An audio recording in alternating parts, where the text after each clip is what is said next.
Alors nous allons parler aujourd'hui d'un point très important. Comment se fait-il que la Torah désigne Ésaü, le frère de Jacob, qui est considéré comme l'ancêtre de l'Occident, sous l'appellation de Édom, Édom voulant dire les Édomites, c'est un peuple, Édom, qui est donc l'origine, le foyer, l'œuf, la source de toute la culture occidentale.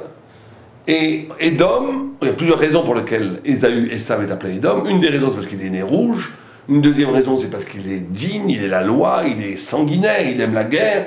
Il n'y a jamais eu dans toute l'histoire de l'humanité autant de guerre et de sang versé qu'en Occident. Bien entendu, tout le monde sait ça. C'est le rouge, c'est la mort, c'est la violence, c'est le rouge du digne.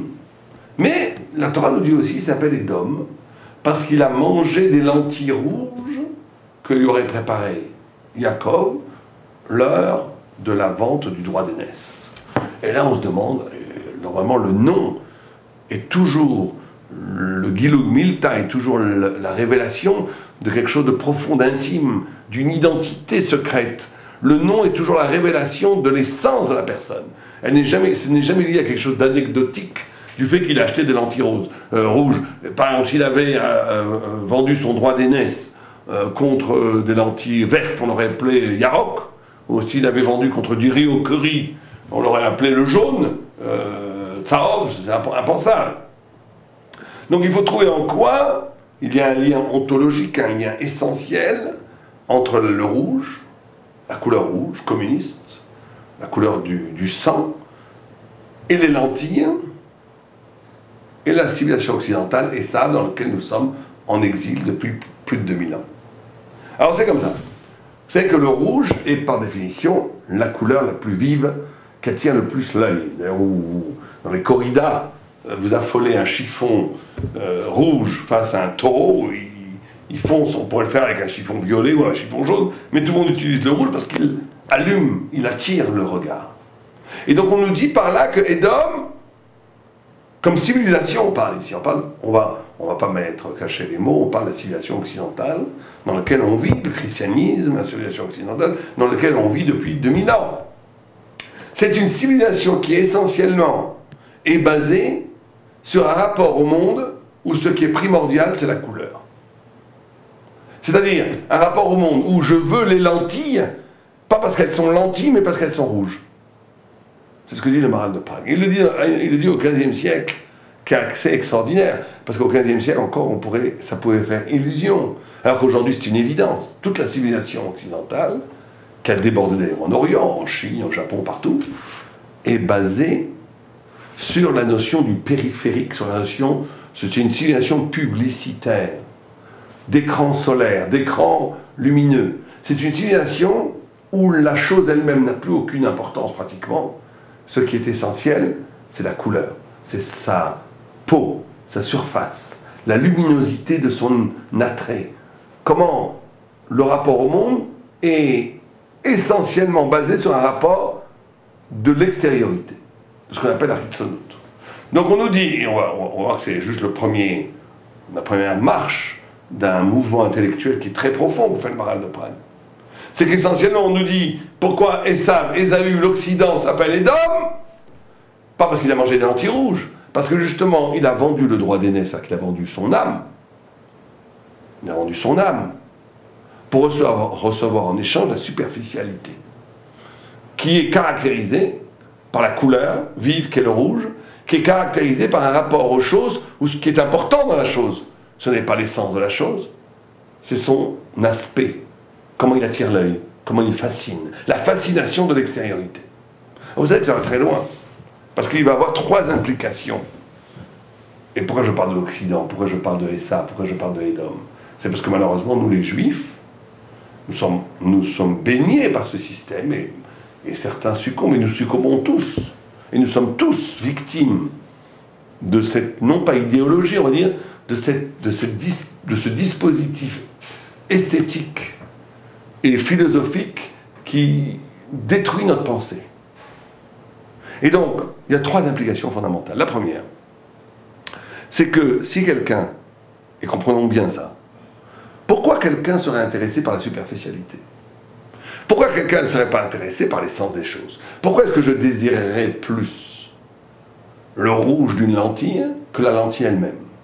Pourquoi quand j'achète un parfum, quand j'achète des gens qui achètent des montres ou des parfums, je ne suis pas tellement intéressé par la montre. D'ailleurs, ça m'a toujours fasciné de voir qu'on peut faire gober à des gens que des Patek Philippe ou des Omega ou je ne sais pas quoi valent 120. Quelqu'un m'a montré une montre, il me dit elle vaut 125 000 euros. Mais la même montre qui n'a pas de marque, elle vaut 100 euros, mais la personne, essentiellement, il n'y a aucune différence entre les deux montres. J'en suis persuadé, aucune différence. Une bonne montre, 300 euros, vous l'avez. Et même pas. Mais j'ai envie d'acheter la montre à 125 000 euros. Pourquoi? Parce que extérieurement, c'est Patek Philippe, c'est Omega. Bon, tout le monde connaît ça.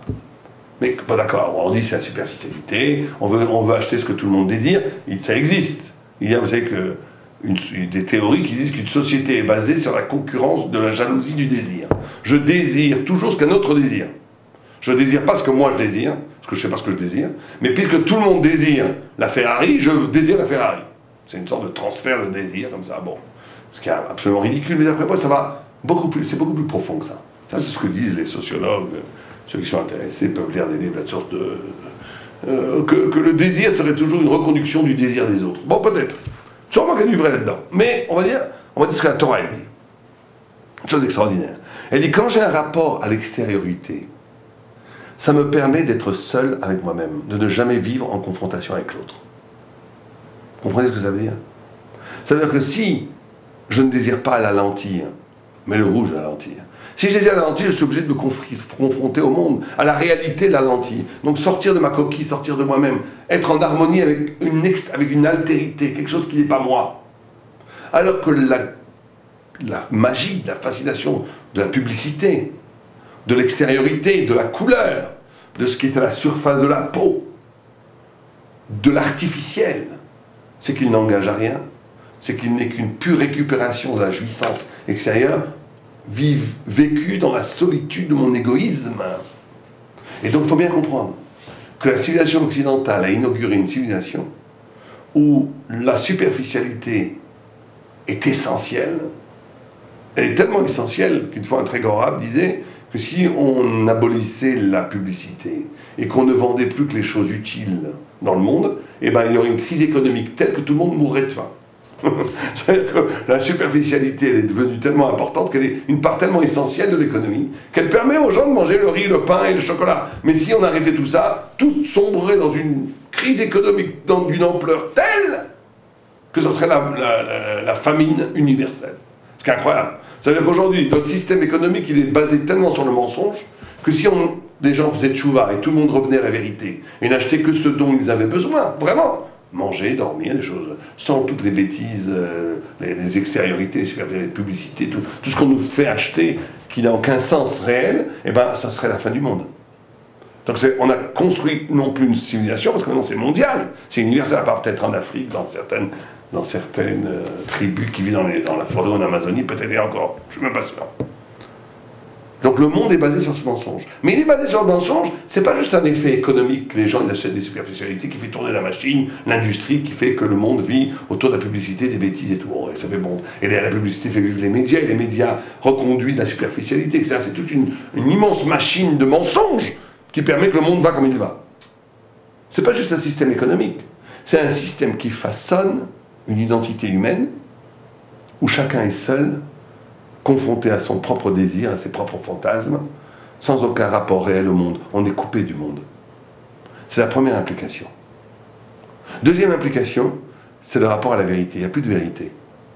Vous savez que c'est pas un hasard si à partir du 19e siècle et 20e siècle, l'art, la littérature, s'est montré de plus en plus attentif au style. C'est plus important le contenu. Le contenu, c'est pour les idiots. C'est un peu fada, c'est un peu pecno de dire on va passer des messages. Aujourd'hui, dites à un cinéaste ou un grand écrivain, dites-lui, c'est important que vous écrivez pour faire passer des messages de morale et d'éthique. Il va vous rire au nez, Ce qui est important, pour eux, c'est plus du tout le message. Ce qui est important, c'est le style. Le style pour le style. La superficialité absolue.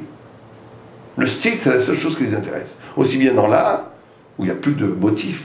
L'art abstrait, c'est la destruction du motif, c'est la destruction de dire quelque chose. C'est juste l'événementiel qui est important. Alors l'art conceptuel, c'est encore pire.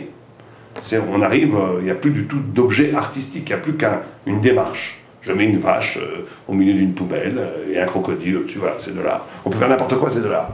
C'est-à-dire qu'on est arrivé dans l'absence totale du sens pour arriver à une chose purement extérieure, qui est ou événementielle au pire, ou même un beau trait stylistique au mieux. Mais tout est venu extérieur, la philosophie est devenue extérieure, la littérature, tout est extérieur. Pourquoi? Parce qu'il n'y a plus de contenu, il y a plus... on essaie de créer une civilisation dont l'essence est l'absence, ou dont l'essence est le néant. Donc il n'y a plus de rapport à la vérité. Et nous, on doit bien entendu se prévenir contre cette attitude humaine où je ne suis plus tellement intéressé par la vérité, je suis intéressé par les effets de la vérité. Je deviens religieux parce que extérieurement, ça me donne une place dans le monde.